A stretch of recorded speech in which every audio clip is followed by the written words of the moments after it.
Merhaba örgü severler. Bandana serimize devam ediyoruz. Bu videoda sizinle birlikte papatyalı bandana modelini birlikte öreceğiz. Şöyle yakından göstermek istiyorum detaylarını. Önce bandanayı örüp tamamlayacağız ve üzerine papatyalarımızı örüp ekleyeceğiz. Ben bu bandanayı pamuklu iplikle ördüm. %50 pamuk, %50 akrilik içerik bir iplik ve bu ipliği kullanırken de 3 milim tığ kullandım. Kullandığım tığ ve ipliğin bilgilerini açıklamalar kısmına link olarak ekleyeceğim. Benimle aynı malzemeleri kullanarak örmek isteyenler açıklamalar kısmında bulabilecekler. Şimdi videomuza başlamadan önce küçük bir hatırlatma yapmak istiyorum. Kanalıma abone değilseniz abone olup bildirimleri açarsanız yeni videolardan ilk siz haberdar olursunuz. Katıl butonuna tıklayarak da bana destek olabilirsiniz. Ve bu hatırlatmamı yaptıktan sonra hazırsanız hemen modelin yapımına başlayalım. Bandanayı örmeye 5 tane zincir çekerek başlıyorum. Bunun için de tığıma ipimi doladım. Bir tur döndürdükten sonra ipliğimi geçirip kilitliyorum. Ve 5 zincirle başlıyorum. İlk çektiğim zincire batıp bu şekilde tek seferde kapatarak kilitledim ve bu şekilde bir yuva oluşturdum. 3 tane zincir, tığıma ipimi doladım. İkili trabzan öreceğim. Bildiğiniz gibi ikili trabzan, tığa iplik dolayıp batıyoruz ve 2 defa da kapatıyoruz. Önce ilmeğin ikisini birlikte, sonra ikisini birlikte. Çektiğim zincirle birlikte 2 tane trabzanım oldu. Tekrar doladım. Aynı boşluğun içine batıp bir trabzan daha örüyorum. 3 tane trabzan yaptıktan sonra 3 zincir, tığıma ipimi doladım. Aynı boşluğa batarak yine 3 tane ikili trabzan örüyorum.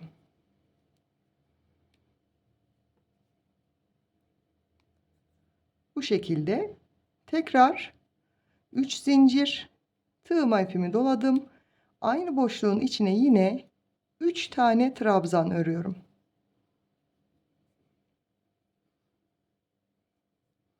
Bu şekilde bandanamızın zeminini hazırlamış olduk ve görüntüsü de bu şekilde görünüyor. Bir üst sıraya geçerken yine 3 zincir çekip dönüyorum ama 3 zincir az gelirse 4 tane de çekebilirsiniz. Tığıma ipimi doladım ve ilk zincir boşluğunun içine 3 tane trabzan örüyorum. 3 zincir, tığıma ipimi doladım. Aynı boşluğun içine yine 3 tane trabzan.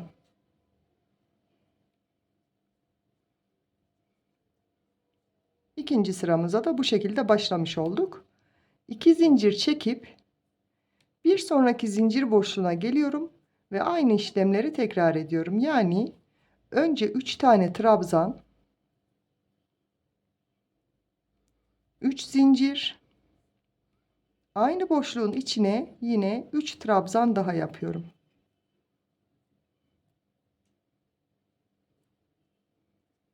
Şöyle göstereyim. Bu su taşı dediğimiz model sağda da solda da örgü boyunca devam edecek ve bu ortadaki kısımlardan artışlarımız devam edecek. Yine 3 zincirle dönüyorum.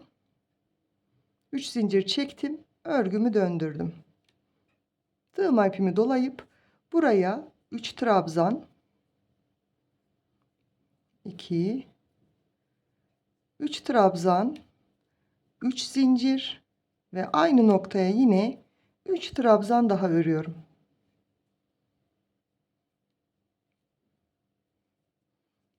Bu sağdaki desenimi tamamladım. Şimdi 2 zincir çekip tığıma ipimi doladım. Bir önceki sırada 2 zincir çektiğimiz yer vardı. Oradaki zincir boşluğuna batıp 3 trabzan daha örüyorum. 2 zincir, tığıma ipimi doladım. Devamındaki zincir boşluğuna gelerek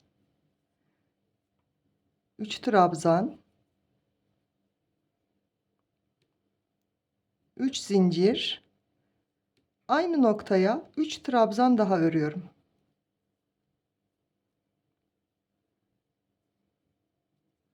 Yine kontrol edelim birlikte. Ortada bir tane trabzan grubumuz oldu. İlk sırada yoktu. Sadece zincir geçişiyle yaptık. O zincir boşluğuna bir üst sırada 3 tane trabzan yaptık. Bir üst sıraya geçtiğimizde bu iki zincirlik boşluklara artırmalarımızı devam ettireceğiz. Yani buraya 3 tane trabzan, buraya 3 tane trabzan şeklinde devam edecek. 3 zincir çekip örgümü döndürüyorum. Yine bu kısma 3 trabzan, 3 zincir, aynı noktaya yine 3 trabzan daha örüyorum. Böylelikle desenimi tamamladım burada. 2 zincir, tığıma ipimi doladım. Bu 2 zincir çektiğimiz boşluğa 3 tane trabzan. Yani artış noktalarına gelmiş olduk.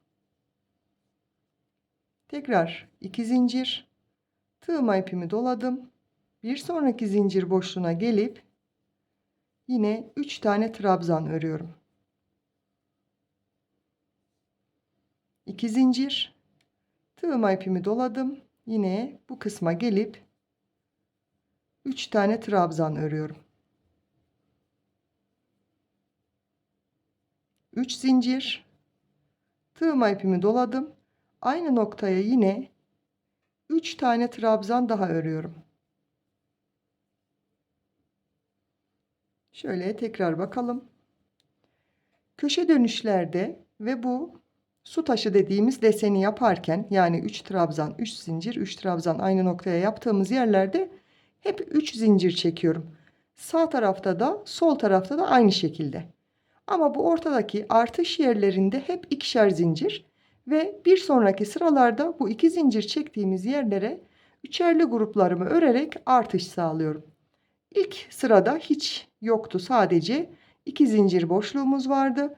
Bir üst sırada bir tane üçlü grup, ikinci sırada bir iki tane üçlü grubum oldu. Bir sonraki sıraya geçtiğimde bu boşluklara 1 2 3 tane trabzan grupları yapacağım. Yani bu şekilde her sırada artmamız devam edecek. Ve bunu sadece bandana olarak değil, isterseniz şal olarak da örüp istediğiniz ölçüye kadar büyütebilirsiniz. Son olarak 3 zincir çektim. Örgümü döndürdüm. Tığıma ipimi dolayıp zincir boşluğunun içine 3 tane trabzan örüyorum. 3 zincir, tığıma ipimi doladım. Aynı boşluğun içine 3 trabzan daha örüyorum. 2 zincir, bir sonraki zincir boşluğunun içine 3 trabzan, tekrar 2 zincir, tığıma ipimi doladım. Bir sonraki boşluğun içine yine 3 tane trabzan, 2 zincir, bir sonraki zincir boşluğuna yine 3 tane trabzan örüyorum. Ve 2 zincir çekerek yine köşe noktasına geldim. Buraya da bildiğiniz gibi 3 trabzan, 3 zincir ve aynı noktaya yine 3 tane trabzan örüyorum.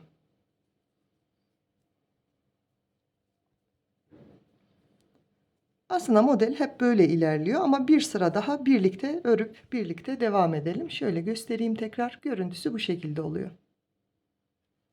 Yine ben dönüşlerde 3 zincir çekiyorum ama dediğim gibi sizin 3 zincir az gelirse 4 tane de çekebilirsiniz. 3 zincir çektim. Örgümü döndürüp zincir boşluğunun içine 3 trabzan, 3 zincir, tekrar aynı noktaya 3 tane trabzan daha örüyorum. Ve 2 zincir çekip bir sonraki boşluğun içine 3 trabzan. Tekrar 2 zincir, bir sonraki zincir boşluğuna 3 trabzan,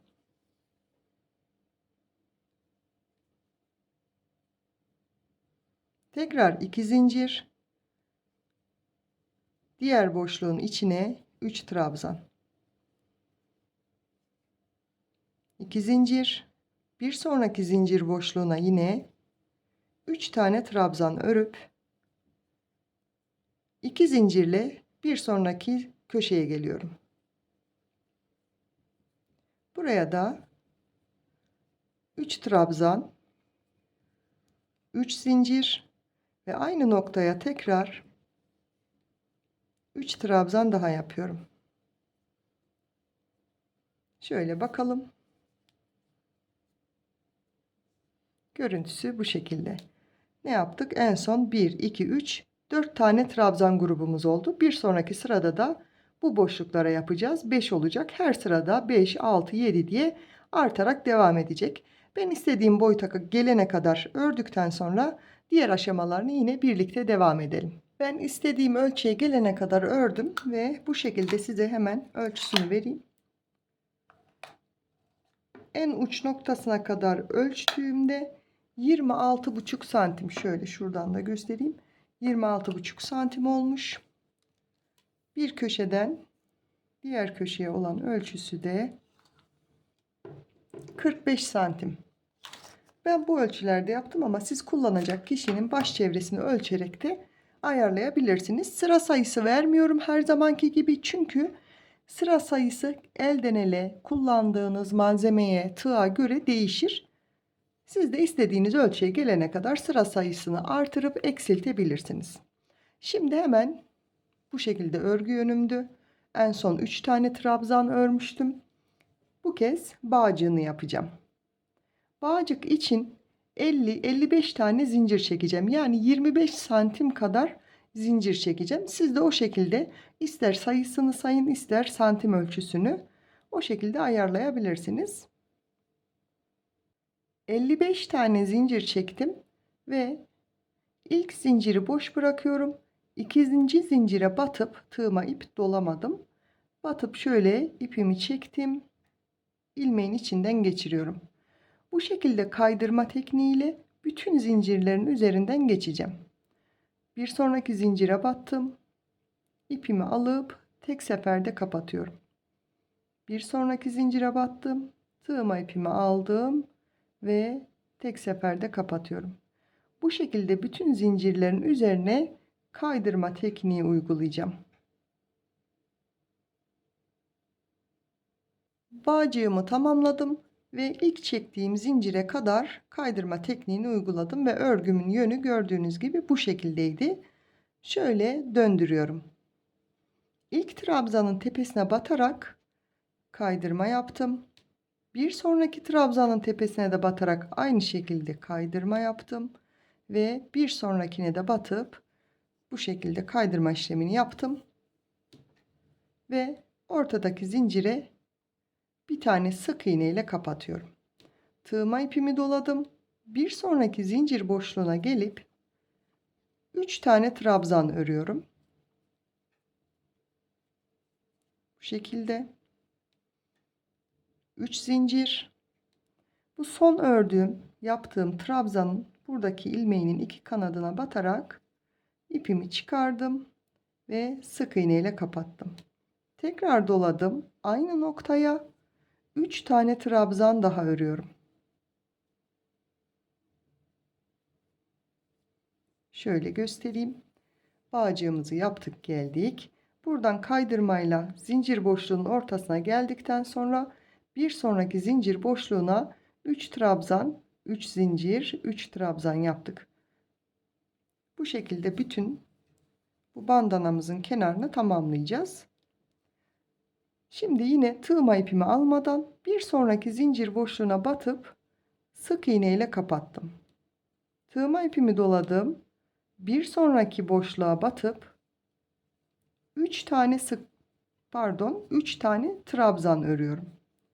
Yine 3 zincir ve son trabzanın tepesindeki bu ilmeklere batıp sık iğne ile kapattım. Tığıma ipimi dolayıp aynı noktaya yine 3 tane trabzan örüyorum. Hiç zincir çekmeden bir sonraki zincir boşluğuna batıp Sık iğne ile kapattım. Şöyle göstereyim nasıl göründüğünü de.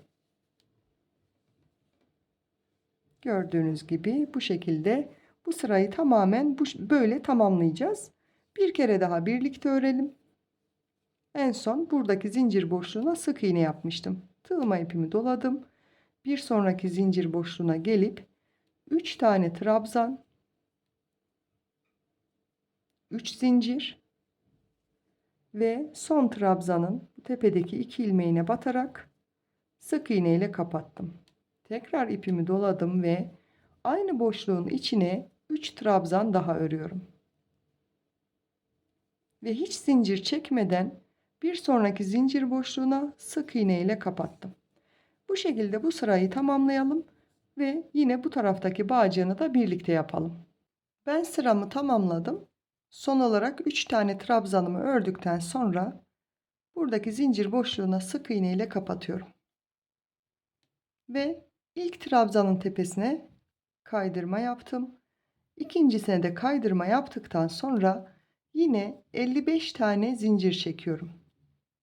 Zincirlerimi çektikten sonra diğer taraftaki bağcıkta da yaptığım gibi ilk zinciri boş bırakıp ikincisine kaydırmayla devam ediyorum. Bir sonraki zincire tekrar batıp ilmeğimi tek seferde kapatıp yine diğer zincirle devam ediyorum. Son zincire kadar bu şekilde bağcığımı tamamlayacağım ve kenardaki yaprak kısımları yapacağız. Ve ben yaprakları yaparken farklı renk kullanmayacağım ama siz uyguladığınız renk kombinasyonuna göre isterseniz ipi koparıp yeni iple de başlayarak istediğiniz renkle örebilirsiniz. Ama ben bandananın kendi rengiyle devam edeceğim ve bu yüzden hem bağcıklarında hem yaprakta ip koparmadan devam edeceğim. Bağcığımı tamamladım ve buraya en son bu ortadaki trabzana batarak zincir çekmiştik.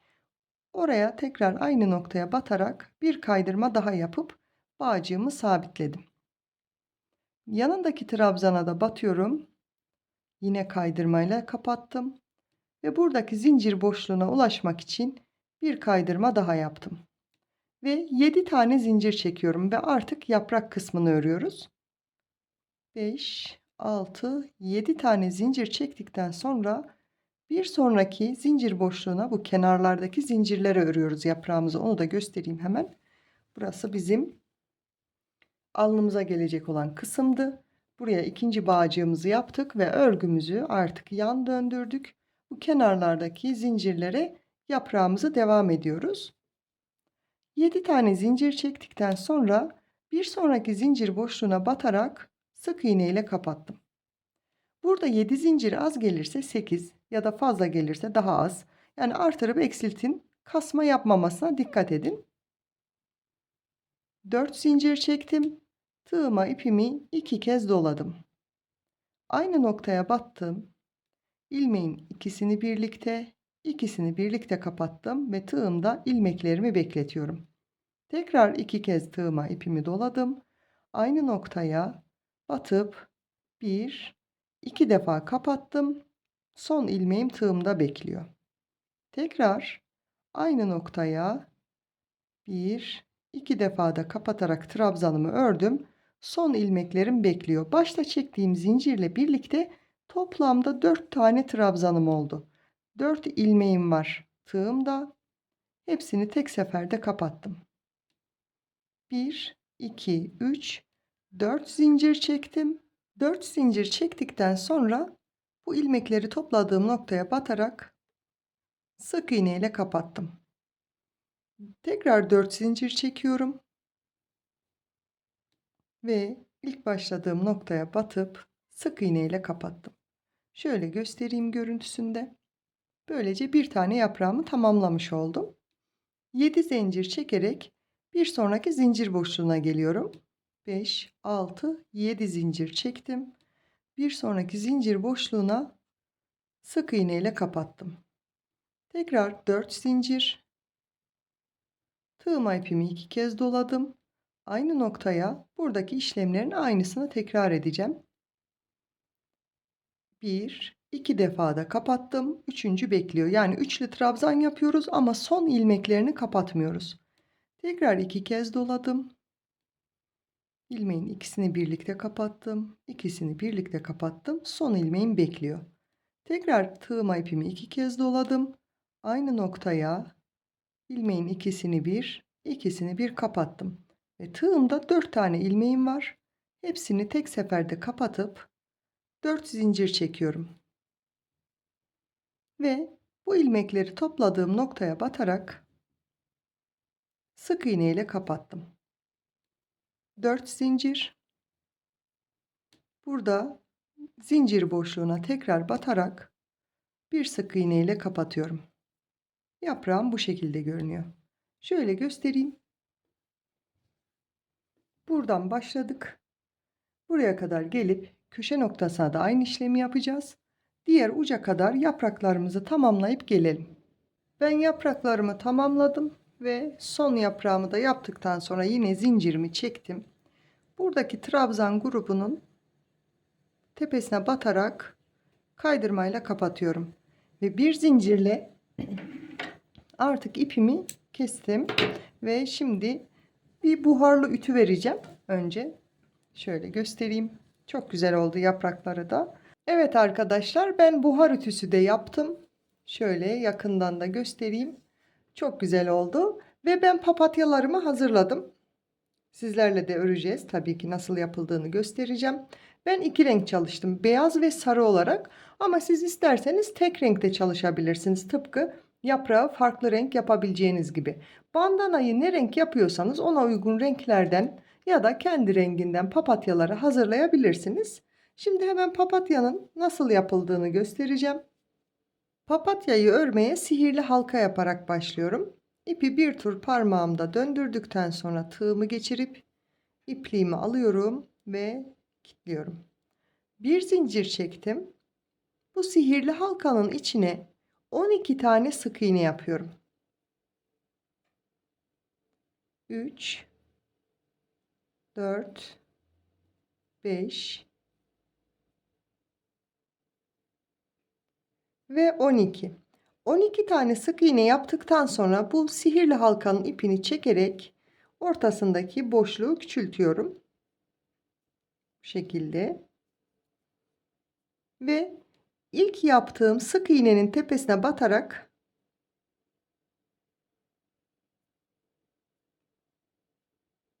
kaydırmayla kilitliyorum. 4 tane zincir çekiyorum. Ve yine üçlü trabzanlar yaparak devam edeceğim. 4 zincir çektim. Tığıma ipimi 2 kez doladım. Bu az önce battığım noktaya batarak bir tane trabzan örüyorum. İlmeğin ikisini bir, ikisini bir, ikisini bir. 3 defada kapattığım üçlü trabzan yaptım. Tekrar tığıma ipimi 2 kez doladım. Hemen yanındaki sık iğneye batarak yine üçlü trabzan örüyorum. 4 zincir. Son battığım yere, yani trabzanı yaptığım sık iğnenin tepesine batıp sık iğne ile kapattım. Papatyamın ilk yaprağını tamamlamış oldum. Tekrar 4 zincir. Tığıma ipimi 2 kez doladım. Yanındaki trabzana sık iğnenin tepesine batıp bir trabzan. Tekrar tığıma ipimi 2 kez doladım. Bir sonraki sık iğneye batarak trabzan ve 4 zincir çekip son trabzanı yaptığım sık iğnenin tepesine batıyorum ve sık iğne olarak kapattım. Bu şekilde 6 tane yaprağımız olacak. 4 zincir, 2 kez doladım. Yanındaki sık iğnenin tepesine üçlü trabzan. Tekrar bir sonraki sık iğnenin tepesine üçlü trabzan, 4 zincir, son trabzanı yaptığım sık iğneye batarak kapatıyorum. Bu şekilde toplamda 6 tane yaprak olana kadar öreceğim. 6. yaprağımı da yaptıktan sonra 4 zincir çektim. Son yaptığım trabzanın dibine batarak kaydırmayla kapattım. Bir zincir çekip ipimi kesiyorum artık. Ve daha küçük bir tığ yardımıyla bu ipi de arkada gizleyeceğim. Şöyle göstereyim. Papatyalarımız bu şekilde. Dediğim gibi ben beyaz ve sarı çalıştım. Yeşil renkle uyumlu olacağını düşündüğüm için, ama siz tek renkte yapabilirsiniz. Şimdi papatyalarımı bandananın üzerine yerleştireceğim. Ben köşede sarı rengi tercih ettim. Aslında beyaz da olabilir. Bakalım. Köşede sarıyı daha çok sevdim. Şöyle rastgele bir tane sarı, bir tane beyaz yerleştirip en son karar vereceğim tabii. Ben bunları silikonla yapıştıracağım. Sıcak silikonla, ama siz isterseniz kendi renginden iple dikebilirsiniz. Daha sağlam olur. Silikonla da, sıcak silikonla yaptığınızda da çıkmaz. Uzun ömürlü kullanabilirsiniz. Hangisi kolayınıza geliyorsa o şekilde yapabilirsiniz. Ben şöyle yerleştireyim. Evet arkadaşlar, ben papatyalarımı sıcak silikonla yapıştırdım ve bandanamın son hali böyle görünüyor. Şöyle yakından bütün detaylarına bakalım. Arka yüzünden de temiz bir bitişle tamamlamış olduk. Sıcak silikon, dediğim gibi, uzun süre yıkayıp kullanabileceğiniz bir ürün. Hiçbir sorun yaşamazsınız, ama dikmek isteyenler de tabii ki dikerek kullanabilir.